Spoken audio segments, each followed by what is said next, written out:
Welcome to Yahoo Finance Presents. I'm Andy Serwer, and I'm joined now by Transportation Secretary Pete Buttigieg. Secretary Buttigieg, welcome. Hi, thanks for having me. Good to be with you. Lots to talk about. I know you're keen to have a conversation about airports. I want to start with airlines, though, and ask you about the wave of flight cancellations and delays we've seen this summer. One bit of context is the airlines received billions of dollars in bailout money during COVID and aid during COVID. Do they owe consumers more than what they're giving them now? And have they held up their end of the bargain? Well, I think anytime you sell a ticket and collect revenue in exchange for a promise to get somebody from point A to point B, you need to be prepared to actually do that. And that's a conversation we've been pressing the airlines a lot on these last few weeks. Look, it is great news that demand has returned, that passengers have both the income and the inclination to get back in the skies after everything that our country's been through and that the aviation sector has been through. But now that they are back, it's very important that the airlines and that the system are prepared to get them where they need to be. Now, I'll tell you, since I gathered airline leaders together shortly after the Memorial Day travel weekend, where we saw a really unacceptable level of cancellations and delays, we've seen a lot of steps that have been underway, including accelerated work to recruit and train pilots, improved pay for aviation crews, which I think is a very obvious and important way to help deal with the perceived shortages in staffing, more resources going into customer service. And I think that those steps have made a difference. Our last couple of weekends, we've seen the cancellation rate go back below 2%, which is more in line with what you've seen historically. But there's still a lot of work to do, and we'll do everything that we can to help as a department. We'll look to the airlines to do the right thing and collaborate with them there. And when and if they don't do the right thing, that's what our enforcement powers are for, and we'll use those too when and if it's appropriate. Another long-term effort you announced recently is the $1 billion in infrastructure money to improve airport terminals, which sounds great. We're all for it, but is it enough money, Mr. Secretary? Because you know the improvements at LaGuardia alone, for instance, $8 billion range. So talk to us about this endeavor, please. Well, there's always going to be a desire for more, but what we have here overall in the context of the infrastructure law that the president led, that Congress passed on a bipartisan basis, we have more to work with than we have in a very long time, and we're putting it to use right away. And it's going to airports big and small. I was in Los Angeles, where we're putting $50 million toward a road improvement. If anybody's ever been in that notorious horseshoe where you drop people off and then might have to spend another half hour just getting back out of there, depending what terminal you drop them at, we're going to be able to improve that. All the way through to a place like Chamberlain, South Dakota. They got a general aviation terminal that's a mobile home right now, and we're helping them build a more permanent facility and everything in between. These improvements are going to make a big difference for the passenger experience, and they're coming alongside programs that are more what I would call back of house, supporting improvements to the tarmac, the runway, the apron, or indeed the air traffic control tower, where we've got fantastic FAA employees working under challenging circumstances, sometimes in very old and dilapidated structures. All of that improves thanks to the resources that we have under this congressional act and the other resources we're putting to work. I think you yourself noted, Mr. Secretary, that none of our airports in the United States are in the top 25 world airports. So you got that on the one hand, the delays, okay, it's getting better. Is there a holistic problem here that you're looking to resolve? Look, we're the country that ushered in the aviation age. We ought to have the best when it comes to our airlines and our airports. We ought to be the pride of the world, and they ought to be racing to catch up with us. Unfortunately, in this sector and most of our transportation in the country, decades of underinvestment have taken their toll.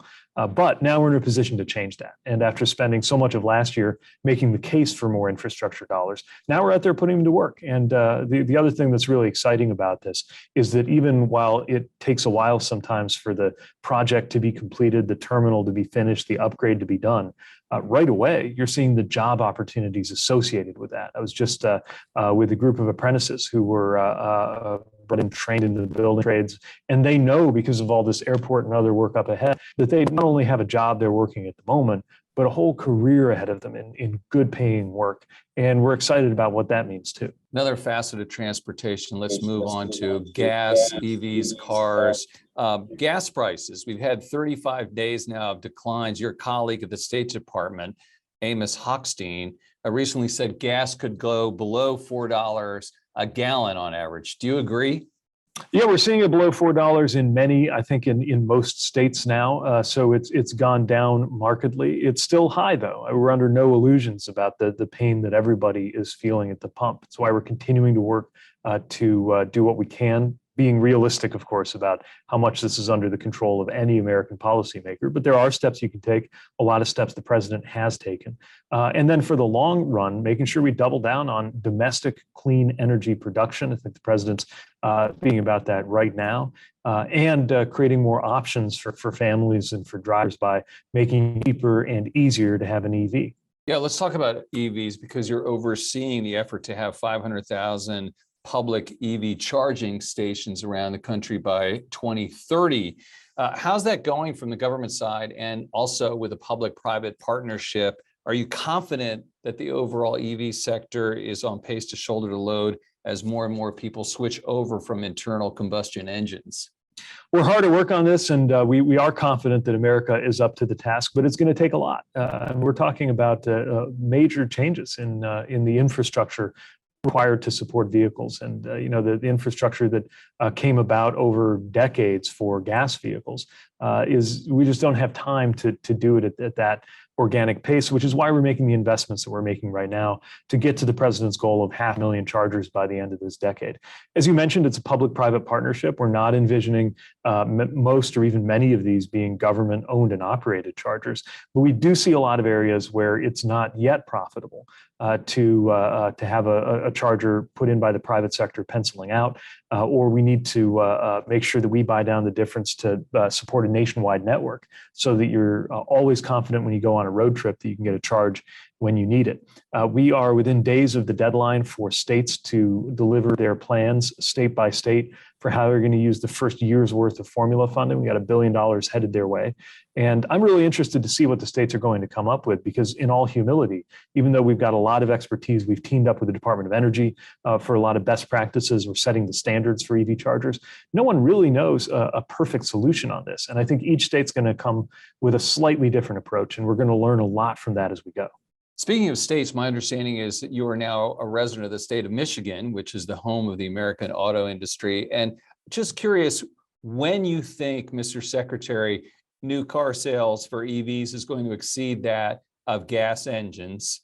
And is this something the government should be in the business of encouraging? We think it is something we need to encourage for three reasons. Look, we think the market is going EV no matter what. That's where the world is headed, and that's where the automotive industry is headed. And as you noted, that's true for the Detroit legacy automakers, just as it's true for startups, the Teslas and Rivians and other firms that have been in so many ways leading the way toward EVs.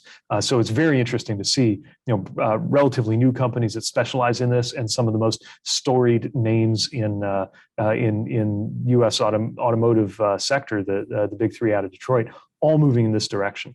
So I guess the question comes up: why would we be involved if this is happening anyway? Here's three things that I think will not happen anyway. Will it happen fast enough to beat our climate challenge? Will it happen in a way that is led by America and not dominated by firms from other countries? And will it happen in a way where the benefits reach everybody quickly, including those who, because they are lower income, stand the most to gain by being free from gas bills, but only if they can afford the vehicle in the first place? Those are the things that don't happen on their own. That's why we think it's important for policy to play a role, getting that charging network out there. And we continue to believe in the idea of making EVs cheaper through tax credits until the market has come full circle. And in terms of when we'll hit that point, the president set out a goal of half of sales being EVs by the end of the decade. We just passed 5%, which many analysts can consider to be something of a tipping point in terms of some of the scale effects. So I'll be very interested to see it accelerate and watch the auto industry continue to rev up its supply to meet the growing demand for these vehicles. And quick follow-up question there, if I may. Is Tesla and the Biden administration on the same page, do you think? Look, we're as a regulator, we call balls and strikes, and we regulate companies to make sure that they're compliant with the laws. We don't cheer for one company over another. Tesla is the largest producer of EVs in the country. They've played a remarkable role in propelling the EV revolution. They're one of many companies that are doing remarkable work. And again, my primary role is just to make sure that every auto that hits the road, no matter who made it, is safe and complies with our safety expectations. And then more broadly to work private sector to ensure that this is a made in America EV revolution. And final question, before I let you go, one other issue I wanted to get your take on is the news from last night that the House of Representatives voted to codify the right to same-sex marriage. And I saw you tweeted about this, pointing out how 157 House Republicans voted no. Should this concern investors and business people, Mr. Secretary? Well, I think so. I mean, first of all, hopefully it just concerns everybody at a human level. And I say that as somebody who knows that my marriage is now somehow once again up for debate in this town. But also, if you think about it from a more dollars and cents point of view, and I say this as a mayor who was leading my city in Indiana when then Governor Pence pushed a notably anti-LGBTQ bill that was really devastating to the reputation, the business community of my state. And actually it was the revolt of a lot of business leaders, Republican and Democratic, that helped force then Governor Pence to backtrack. I do think we have to face what message it sends to our own sector and to the global community. When 3/4 of the members of Congress from one of our two major political parties went out there and said in 2022 that they are against marriage equality in the United States.